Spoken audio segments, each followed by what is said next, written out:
कहानी उन आम घरों की है जहां खाने वाले तो कई, लेकिन कमाने वाला एक मर्द ही होता है। बावजूद इसके उससे उम्मीदें कम नहीं होती। देखिए जी, सामने वाले वर्मा जी कैसी अच्छी तरह से सफाई करते हैं छुट्टी वाले दिन अपने घर की, और एक आप हैं। अरे यार, उनके पास कार है, ऑफिस पास में है और हफ्ते में 2 दिन की छुट्टी होती है, तो फर्क तो पड़ता है ना। मेरी तो शादी ही गलत हो गई।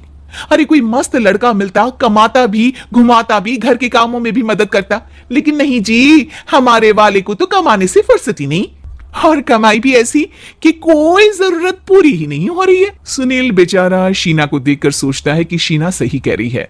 देखने में सुंदर है, घर का सारा काम कर लेती है, उसे तो कोई भी अच्छा लड़का मिल सकता था। क्या सोच रहे हैं? भागने का इरादा तो नहीं है?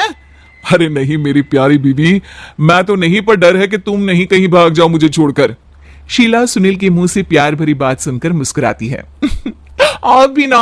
सुनील एक दिन ऑफिस से घर आता है कि तभी शीना कहती है, सुनिए जी, वो मेरी सहेली आई थी, सारा दिन वो लोग यहीं थे, अब जा रही थी तो मैंने कहा नहीं नहीं, मेरे पति छोड़ आएंगे ना तुम्हें, तो रोक लिया मैंने। सुनील थोड़ी देर कुछ सोचता है, फिर कहता है, ठीक है, मैं कपड़े चेंज करके आता हूं। अरे तेरे पति को तो लग रहा है कि अच्छा नहीं लगा। अरे नहीं नहीं, ऐसी कोई बात नहीं है, रुको मैं अभी उन्हें घर के कपड़े देकर आती हूं। शीना अंदर जाती है जहां सुनील पलंग पर लेटा होता है। अरे क्या मजाक है, वो कह रही है कि आपने मुंह बना लिया। सही तो कह रही है, सुबह से अब ऑफिस से लौटा हूं, एक कप चाय का तो पूछा नहीं, 20 किलोमीटर जाओ और आओ, और फिर कल उसी टाइम पर ऑफिस। अरे यार, मुझे गाड़ी चलानी आती ना तो बोलती भी नहीं आपको, और कौन सा रिक्शा खींच कर जाना है आपको। सुनील अब क्या बोलता। रात देर से आता है और सो जाता है। अगले दिन, शरीर दर्द हो रहा है। अरे तो मत जाओ ना ऑफिस, चलते हैं ना मार्केट घूमने, फिर पिक्चर देखेंगे और रात में खाना खाकर घर वापस। सुनील जब सारे दिन की थकान वाला शेड्यूल सुनता है तो वो सीधे सीधे ऑफिस के लिए तैयार हो जाता है। अब आए दिन शीना की डिमांड बढ़ती ही चली जाती है और सुनील उसको पूरा भी करता, लेकिन एक दिन, ए जी मेरा भाई आ रहा है, उसे 2 लाख रुपए की जरूरत है। हाँ तो मैं क्या करूं शीना, मेरे पास इतने रुपए नहीं है। हाँ हाँ पता है नहीं है, लेकिन किसी से लेकर तो दे सकते हो ना। अरे मैं किससे मांगू, मेरे तो जानने में भी कोई नहीं है जिसके पास इतनी बड़ी रकम हो। तभी वहां शीना का भाई शीनू आ जाता है। जीजा जी कैसे हैं आप? अब मैं ठीक हूँ शीनू, अचानक इतनी बड़ी रकम की जरूरत कैसे पड़ गई? अरे जीजा जी, वो बिजनेस शुरू किया ना, तो उसके लिए पैसे की जरूरत है, काफी हो चुका है, थोड़ा पैसा बचता है तो मैंने सोचा आपसे ले लूं। अब देखो, मेरे ऑफिस में कुछ लोग हैं जिनकी सेविंग अच्छी है, मैं उन लोगों से बात करके देखता हूँ। सुनील ऑफिस से किसी से पैसे लेकर शीना को दे देता है। शीना वो पैसा भाई को दे देती है 2 महीने बाद। अरे यार शीना, वो ऑफिस वाला आदमी अपने पैसे मांग रहा है, कैसे दूं? अपने भाई से बोलो ना पैसे दे दे। अरे हाँ हाँ दे देगा, कहाँ भागा जा रहा है, आप उनको बोल दो कि दे देंगे। थोड़े दिन बाद, शीना वो आदमी मुझसे आज भी पैसे मांग रहा था यार, मैं तंग आ गया हूं, ऑफिस जाते ही सामने उसका चेहरा दिखता है, क्या बोलूं, बार बार पैसे मांगता है। अच्छा मैं शीनू को फोन लगाती हूँ, बात करके देखती हूँ।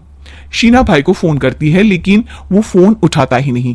लगता है भाई कहीं ऐसी जगह है जहां नेटवर्क की समस्या होगी। सुनील अगले दिन दोपहर को ही घर आ जाता है। उसका चेहरा उतरा और परेशान सा होता है, वो रोने लगता है। अरे क्या हुआ जी, आप इतना परेशान क्यों हैं? सब ठीक तो है ना? अरे नहीं शीना, कुछ ठीक नहीं है, मैं ठीक नहीं हूँ। तुम्हारे भाई के लिए मैंने जो पैसे लिए थे, उस आदमी ने आज भरे ऑफिस में सबके सामने मेरी बेइज्जती कर दी। सबके सामने आज मैं कर्जदार बनकर खड़ा था। मैंने हर वो प्रयास किया घर चलाने के लिए जो मैं कर सकता था, लेकिन अब नहीं होगा। वो फिर रोने लगता है। अरे आप तो औरतों की तरह रो रहे हैं, मर्द हैं आप। क्यों, आदमी के सीने में दिल नहीं होता, या फिर वो इंसान नहीं मशीन होता है? अरे मैं थक चुका हूं शीना, तुम समझती क्यों नहीं? मैं भी शारीरिक और मानसिक रूप से थकता हूं, मैं भी आराम करना चाहता हूं, सुकून चाहता हूं।